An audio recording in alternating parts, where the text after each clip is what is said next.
Today's top story from the perspective of someone who's there. You are looking live. This just in. Not my beat. Today's guest, the voice of the man you heard in the hour opener, it is Ben Standig of The Athletic. Ben, how are you, sir? Hey, what's up, man? I'm good. How about you?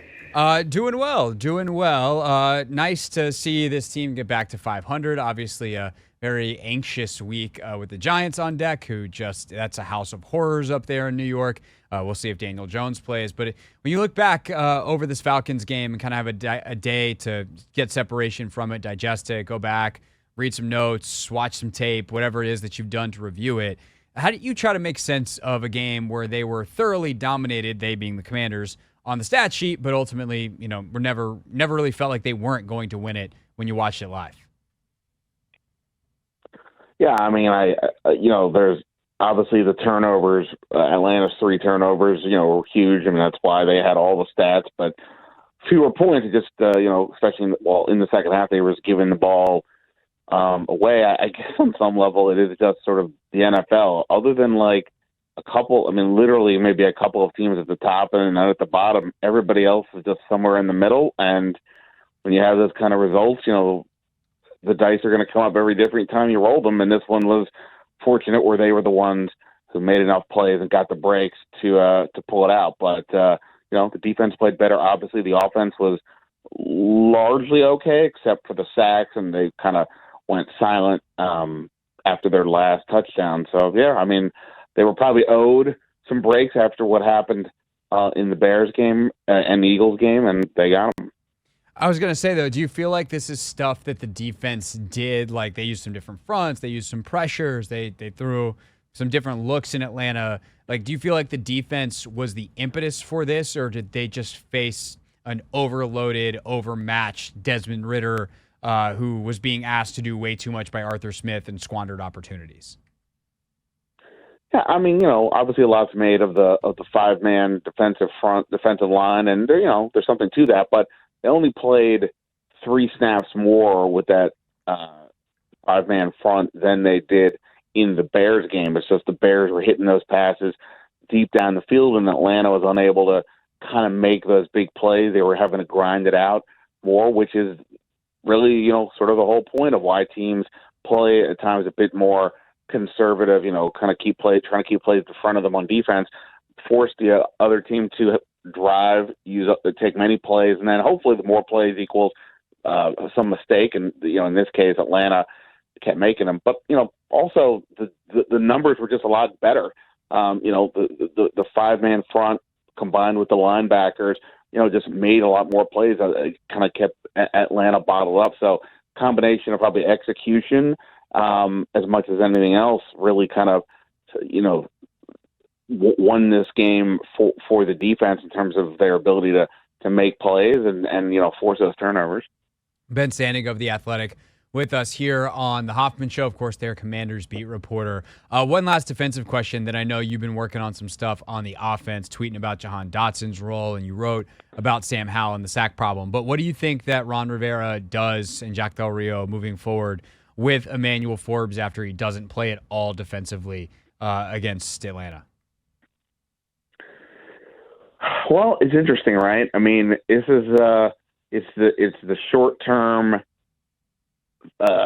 situation versus where you are long-term. Obviously, first-round pick, he's going to have to learn how to improve and play better for a guy you spent that kind of draft capital on. On the other hand, this 3-game stretch, this is game 3 of the 3-game stretch I'm referring to, is, probably the most winnable part of their schedule that they have right now. Obviously injuries will happen and things will change, but, some of their tougher games are coming up. If they beat the Giants, they're 4-3 going into the Eagles rematch versus you lose this game and now all of a sudden you're 3-4 going into that Eagles game. I think I wouldn't be stunned if they kind of leave things the way they were last week. Again, they, Atlanta was able to do some things on offense for sure, but largely the big plays down the field were not there the way they were against Chicago. And also, this is a a third team in a row where the run, you have to figure it's going to be a prominent, if not the lead part of that team's offense, knowing that Saquon Barkley is back. And, Emmanuel Forbes, based on his size, but also based on what we've seen from him, has not been the best tackler at all out there. So I could see a scenario where this is another week where he doesn't play, but hopefully he gets out there soon enough, both for his sake and for theirs as well. Ben Standig of The Athletic with us. So let's talk about what you wrote first. And then I know you were looking a little bit at Jahan Dotson, but the headline is Sam Howell and the Commanders' sack problem is far from fixed and might be getting worse. Why do you draw that conclusion that you think it might be getting worse? Yeah, I mean, it's probably admittedly a little bit of a hyperbolic headline, but in terms Ben, of... I thought you were a stand-up journalist. I am appalled that you would, do the thing that all of us do. It's like, might be. I said might be. Right. Well, no, not to mention, we don't create the headline. Yeah, you just write the story. I hear you. Why is that on the table for you? Yeah, I mean, we talk a lot about Sam Howell holding onto the ball for too long, and based on that, this was a game where, by the numbers, he was doing just that. Going into this game, he of the 29 sacks, 5 of them he had time to throw of at least 4.2 seconds or more.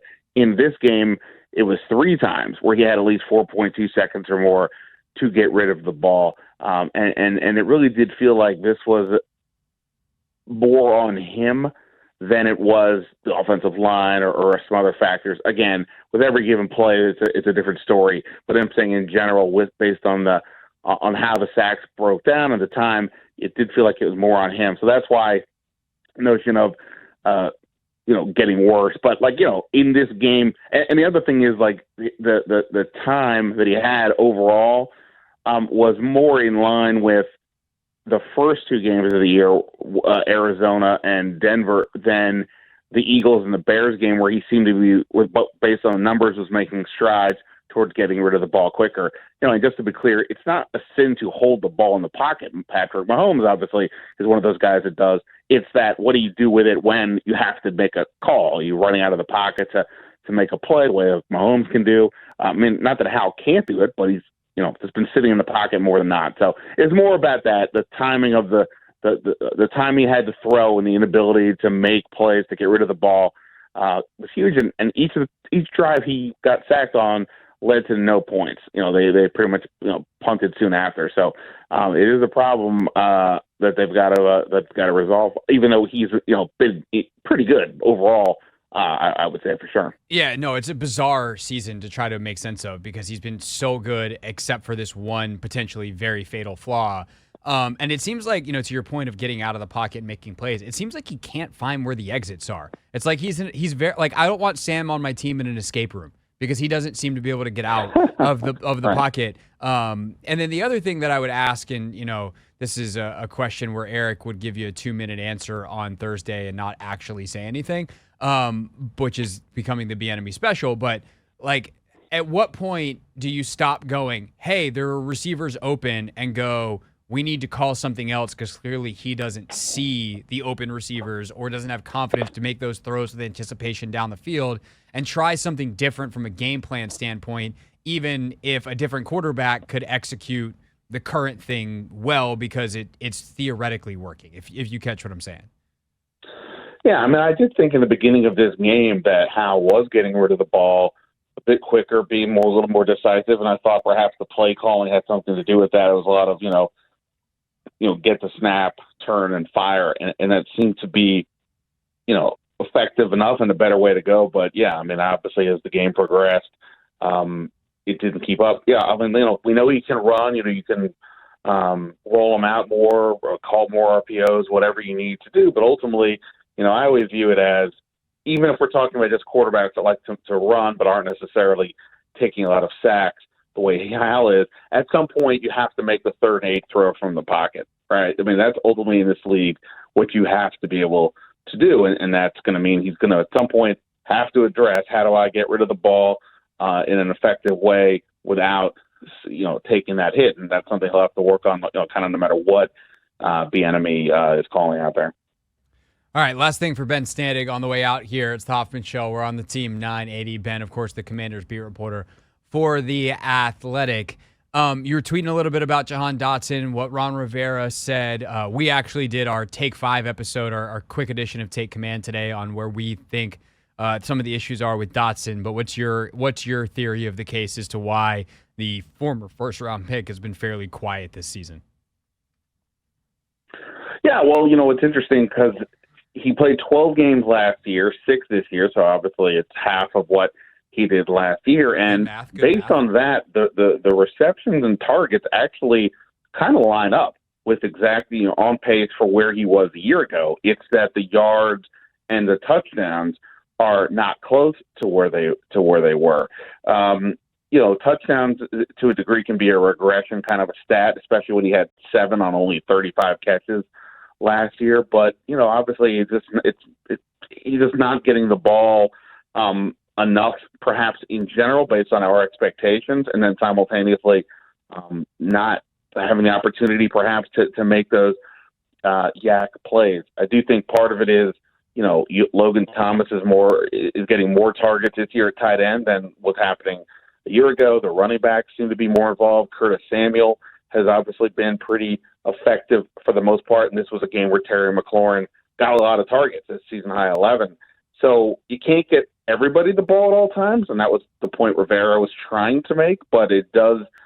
Remember looking at some numbers earlier in the year that Dotson's ability to separate, or his separation number from defensive backs when the throw was coming his way was not that great. So whether it's the way Bieniemy is calling the plays or Dotson himself, something definitely feels off with creating space for him. I'm not sure exactly about it for this game. I still need to go back and catch up on some of the tape, but I think those are some of the factors that are kind of hurting him right now. I'm curious what you guys thought. Yeah, I mean, the short version is listen to the podcast. No, I'm just kidding. The short version is I think that there is a lack of urgency in some of his routes that's throwing off some of the timing. And it's stuff that may not have been as important in the previous offense, or he just hasn't kind of realized, like, hey, man, this isn't the Big Ten. This is the NFL. Things happen right now. And so I think that when you look at it from, like, the execution standpoint, yeah, he's great at routing somebody up, but do you understand that you don't have time to do the skip, jump, release, and then triple stick someone at the top of a route, because by then your quarterback's sacked. And I think that timing element and the urgency in some of these routes, I think, is our best hypothesis of the case. On top of what you said of, like, there's a lot of other people to get the ball to, and specifically against Atlanta, they ran 50 plays. Like, what are you going to do? You can't get the ball to everyone, so they got to be more efficient. And that's kind of our theory of it. Yeah, I think that makes sense. I would also just say, from a bigger picture perspective, when to me, I know wide receiver is incredibly important in this league, but I still feel like there's so much receiver talent that comes in the league every year that you shouldn't have to invest what they have invested in their top 3. They inherited McLaurin as a pick, but they paid him as one of the highest paid guys in the league. They gave Curtis Samuel a pretty good contract to the point that he has the second highest cap hit on the team this year. And then you spent a first-round pick on Dotson. It's such a dependent position, right, that, yeah, you can't get everybody 5-6 touches or targets a game, that it is, to me, why I wouldn't spend that much in resources on that spot overall, because you have situations like this where, I'm not saying it's wasted money, but like your first-round pick from last year is not getting the ball, yet it's not like, McLaurin's getting the ball, Samuel's getting the ball. You don't need to invest this much, both because there's ways to get help, but also for stuff like this. Offensive linemen are involved in every single play, receivers are not, et cetera. No, it's a good point, and it can be applied to other positions where they've done the same exact thing. But that's that's when we do that show, Ben. We're going to be here a while. And we're trying to be respectful of your time. You're on with Sheehan later in the week, yes? Yeah, I'll be back with him Friday before heading up to New York. So, looking forward to that as well. What's your New York travel bit? Like, I was always a train guy when I was on the beat. Are you taking the train up? Are you driving? You flying? How's Ben Standig getting to New Jersey? I have often driven, depending on, like, if I had other agenda or things to do while I was up there, including going into the city, but I'm going to stay in Jersey, so I'm going to take the train Nice. this time and go with the Amtrak way. Yeah. Well, best of luck with the Amtrak gods, and we'll hopefully talk to you back here on the show soon. Thanks, man. I appreciate it. All right. That's Ben Standig, everybody, with us here on The Hoffman Show. This is The Hoffman Show on the Team 980 and the Odyssey app.